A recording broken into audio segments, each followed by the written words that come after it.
Welcome to another episode of Player Value. Today we'll be going over Derrick Henry's player value. We'll go over where we rank him as a running back rest of the season, his dynasty value at the position, and if we're doing a startup right now, where we draft him.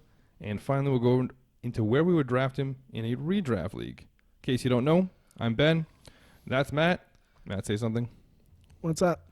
If this is your first time tuning in, make sure to hit that subscribe button and the thumbs up. It really mean a lot to Matt. Leave a comment or question below. We'd be happy to answer it. Seriously, we like comments, so just leave one. But let's get right into it. Derrick Henry was born in January 1994. So he's 25. He'll be 26 in about a month or so. Drafted out of Alabama University. Roll Tide. In the second round of the 2016 NFL Draft. Pick 45. So mid-second round. But here's the most important part. This is his last year under contract with the Titans. Matt, where do you rank him rest of the season? Rest of season, let's go about 4 or 5. 5, I'll say. Yeah, last 3 weeks. Sounds about right. Could be like 7 or 8 or something, but somewhere around 5. So let's go over his dynasty value. Who is the number one running back in dynasty right now, according to you? Like it used to be Barkley for sure, but it's Christian McCaffrey now. Yeah, it's still Barkley for me. New coach, fired today. True. We're recording this on the same day that Ron Riverboat Ron has been let go. But either way, both those guys ahead of him. So we can knock him up to 3 right away. Dalvin Cook ahead of him. Yes. Wow, that was a lot harder than I thought it was going to be. Not Ezekiel Elliott ahead of him.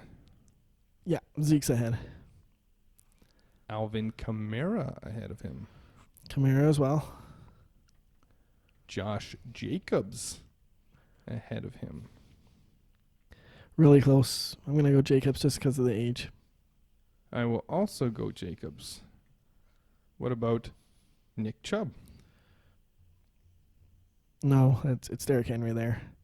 I mean, next season we'll know what they're doing with where Kareem Hunt is and everything, so that could change it, but right now it's Derrick Henry. It's going to be Chubb for me. I'm just looking at my rankings that I have recently updated here for him. So I'm going to take Chubb. So I'm just going to keep going through my list of guys that I have ahead of him, so it's going to be real easy for me. Next up, Melvin Gordon. I'll go Henry. I will go Gordon, but that's where I end. I'll give you another one. Leonard Fournette. Leonard Fournette No, is Henry. a year younger. Still Henry? Yeah.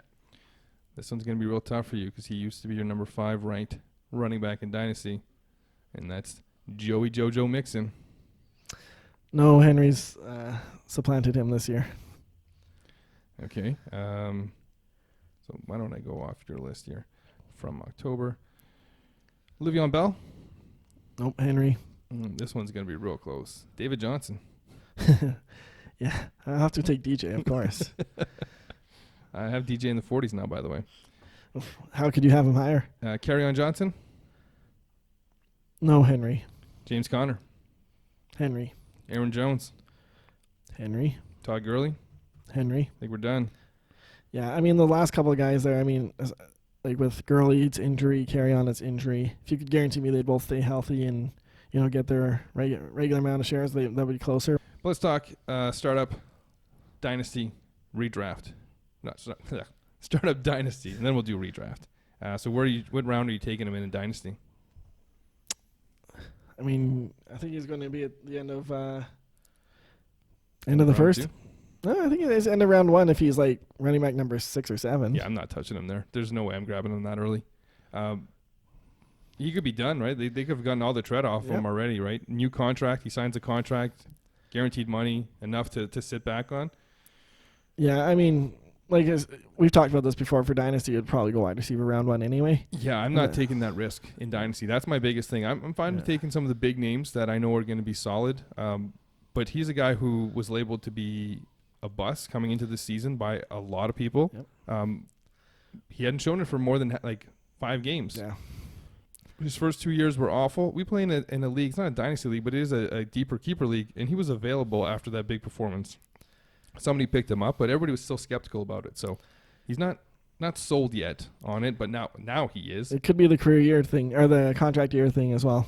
could be as well. And who knows where he goes, right? If he doesn't end up staying with Tennessee, he goes to a different situation where they just don't have that line to block. I know is it Taylor Lewan?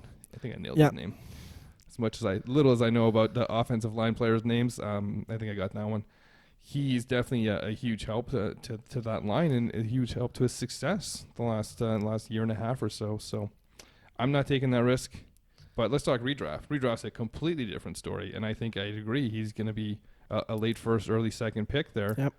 Next year, if he stays in Tennessee. If he goes somewhere else, then we'll have to redress it, which we will, obviously, in the offseason. Of course. For right now, late first, early second is where he'd go in a redraft, and that's about where you're going to get him. Yeah, there's not much to add to that. Running back 5, 6, 7 redraft. Round pick 12, 13, 14. Just depends on what people are going with, right? If Yeah. people are going to go, like Michael Thomas is going to go ahead of him, DeAndre Hopkins is probably going to go ahead of him, Devontae Adams as well. I would take ahead of him in a redraft league. It's once you get down to that next group of names where you're like Tyreek. Well, Tyreek ahead of him, yeah. But if you're looking at like a Mike Evans and you're like, I'm probably going to go Derrick Henry over Mike Evans in a redraft league. In Dynasty, I probably wouldn't, but. Yeah, that's going to wrap that up for Derrick Henry. Derrick the Juggernaut Henry, his nickname, as we call him on the show. Anything to add, Matt? Yeah, no, the thing that really sticks out to me about Henry is I remember just after he was drafted, he was in his first minicamp with Tennessee, and he did like the tire drill, and he looked terrible. I don't know if you remember that video, but that's what turned everybody off on him, so... It still has best potential if you take him in redraft. I mean, he's won me over a bit this year, but still not loving it over the sure things here. I think the bust potential for him comes on like wear and tear now. I think age. When I've said this about Bama backs, you've heard me say this about Bama backs, they run through the biggest holes you'll ever see with the offensive line, the talent they have there. They basically have an NFL offensive line blocking up against a college defensive line, so the holes are really big. They don't get touched for 3 or 4 yards. You don't learn how to cut well. You don't learn how to have the better vision because it's so easy for you. And with his size, like he was so hard to tackle. These children basically are trying to tackle a grown man. I remember that shot where he's standing beside Mark Ingram, and Mark Ingram just looks like half a man compared to him. So that's why he dominated in college. It took him a while to realize in the pros, as big as you are, everybody's going to be, okay to do it. But now he runs really well, and I think barring injuries, barring, the tread coming off the tires from them using him a whole bunch this year to get this team going, he should be fine. I have no questions about the talent anymore, just kind of like a body like that. We haven't seen backs that big, and who knows how long they'll last before they break down. Yeah, I think you're probably looking at maybe 3 more years at max with him. With just the running style and, like you said, the bigger body. That's a fair assumption. I'd be worried about it being less than that, though. Yeah. No, I agree, but I think your ceiling's probably 3 years. Yeah, I'd agree with that. Anything else to add, Matt? Thanks for watching. Thanks for listening. Hopefully you're doing both. That's it.